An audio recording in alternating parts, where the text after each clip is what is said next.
bomoi olemba na nani likambo nini yo na se na moi okosala te soki kolembana ifalo olemba na Sara po akomaki double femme menopause olemba na ye te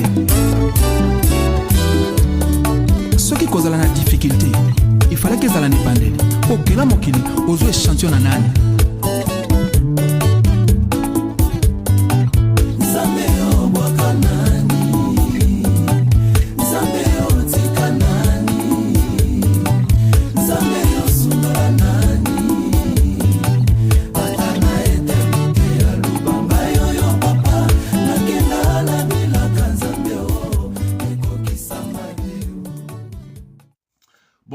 Bonjour mes chers téléspectateurs de Quick Lady Sanka, parler avec joie. C'est toujours l'écrivain Eric Kaloumé en direct de l'Afrique du Sud, plus précisément à Johannesburg. Content de me retrouver encore dans vos chères demeures avec ce sujet qui est très important.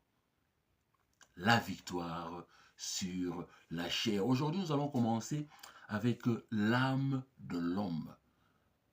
L'homme qui a été créé à l'image de Dieu, son esprit a une âme et bien sûr vit dans un corps. Nous avons eu à terminer les profondeurs de l'esprit de l'homme. Partageons ces messages. Nous le faisons pour la gloire de Dieu, pour l'amour de Dieu. Vous avez 500 numéros WhatsApp. Partageons, n'ayons pas honte dans la présence de notre Seigneur. Avec diligence, nous le servons. C'est lui qui récompense. Que Dieu vous bénisse, que Dieu vous bénisse. Multiplions ces vues, multiplions cela, afin que il y a des millions de gens qui ont besoin d'entendre ce message, afin qu'ils puissent se sortir de cette oppression, de cette captivité, de cet esclavage-là. Faisons cela pour la gloire de Dieu. Votre chape aussi, nous en avons besoin. Si vous regardez le bas de l'écran, il y a ce signe, appuyez sur cela, vos commentaires, pourquoi pas, et aussi abonnez-vous massivement. L'âme de l'homme. De quoi est composée l'âme de l'homme? De son intellect, lorsqu'on trouve ses pensées, sa volonté, ainsi que ses émotions. Est-ce que vous savez que les pensées de l'homme affectent nos émotions? Vous savez que nos pensées peuvent créer des émotions immatures, des émotions pénibles. Chaque expérience difficile avec sa façon douloureuse d'être. L'homme doit absolument connaître son âme.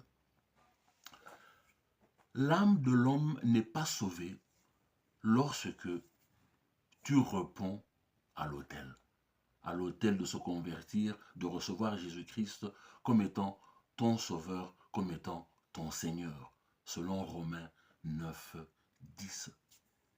Ceci, c'est lorsqu'on est né de nouveau. Ceci, c'est lorsqu'il y a une naissance spirituelle. Ceci, ça affecte l'esprit et non l'âme. C'est lorsqu'on devient une nouvelle créature spirituellement.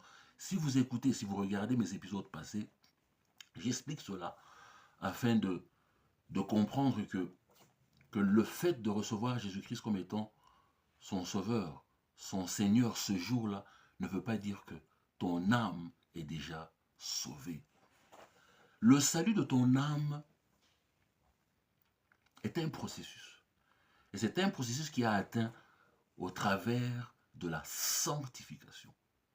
C'est vrai, nous avons tous été rachetés. Ça a déjà été accompli.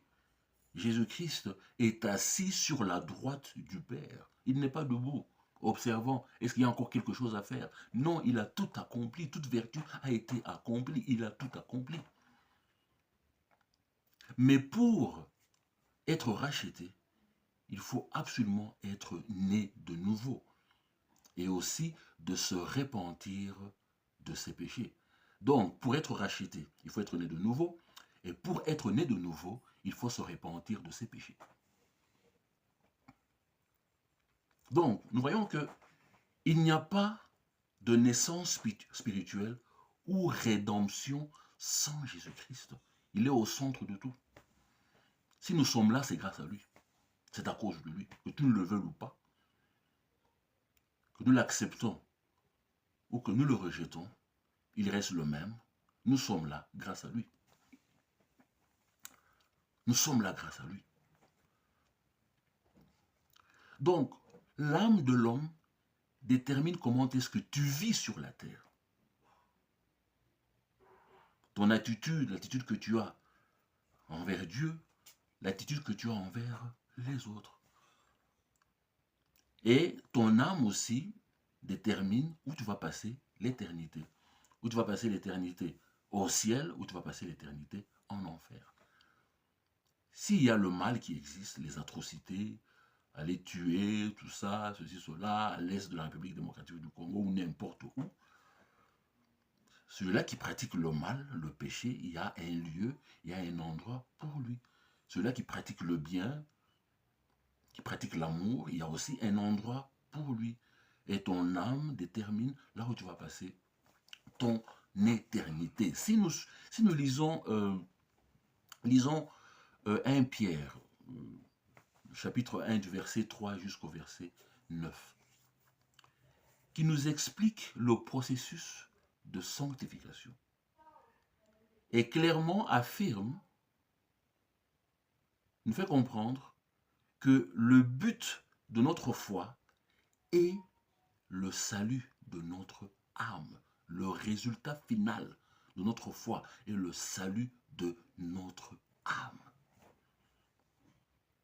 Donc, cette mesure de foi que j'ai reçue de Dieu est là pour le salut de mon âme, afin que je puisse accepter Jésus-Christ comme étant mon sauveur, comme étant mon Seigneur. Donc, c'est pour le salut de mon âme. Alors, qu'est-ce qui se passe?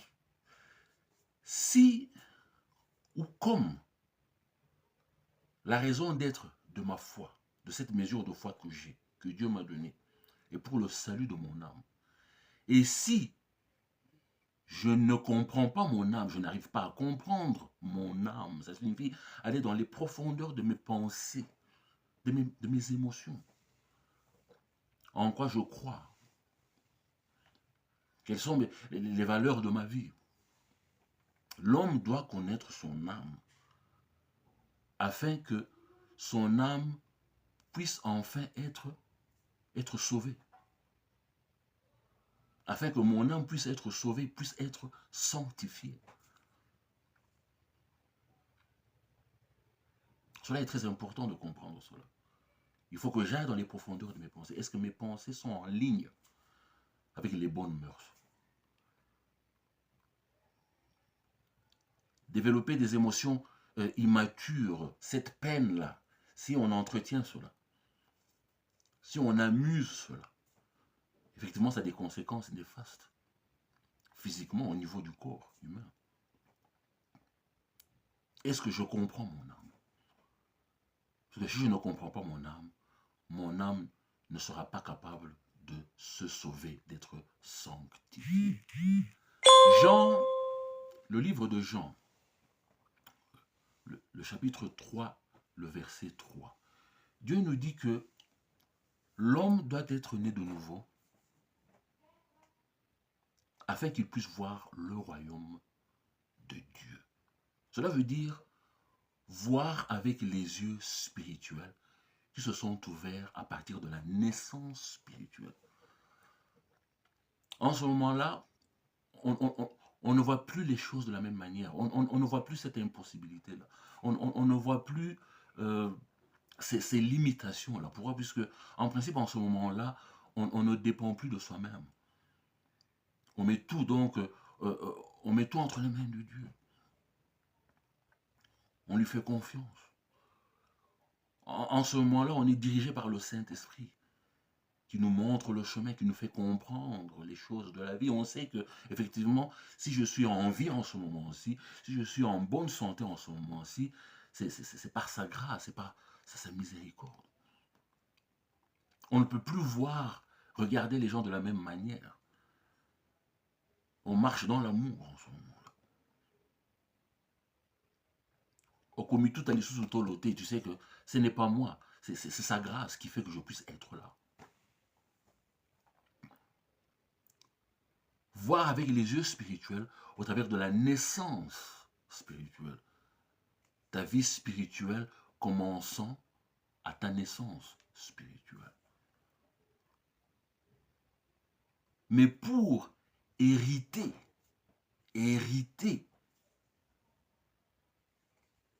du royaume de Dieu, pour hériter du royaume de Dieu, en ce moment-là, c'est une conversion journalière qui prend place au niveau de l'âme. C'est ce qu'on appelle la repentance et le processus de sanctification. Et le processus de sanctification. Le processus de sanctification. Dieu est merveilleux. Dieu veut que nous puissions avoir la volonté de développer cette relation avec lui. De connaître ses pensées au travers de l'Esprit Saint. De l'impliquer dans tout ce que nous entreprenons. En tant que mari, en tant qu'épouse. Oui. En tant que manager d'entreprise. En tant que chef d'État, ministre, parlementaire. En tant que professeur, enseignant. En tant que comptable. En tant que musicien, en tant que sportif. Dieu veut se mêler. Il veut que tu puisses l'inviter. Il veut que tu puisses prendre la décision. Viens, sois avec moi, guide-moi, montre-moi le chemin.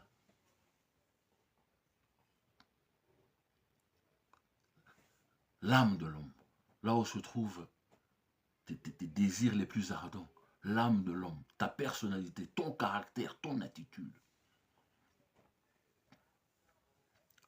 Vous pouvez aussi lire 1 Corinthiens 6, du verset 9 jusqu'au verset 11, Galates 5, du verset 19 jusqu'au verset 21. Que Dieu vous bénisse, et à bientôt pour la prochaine épisode.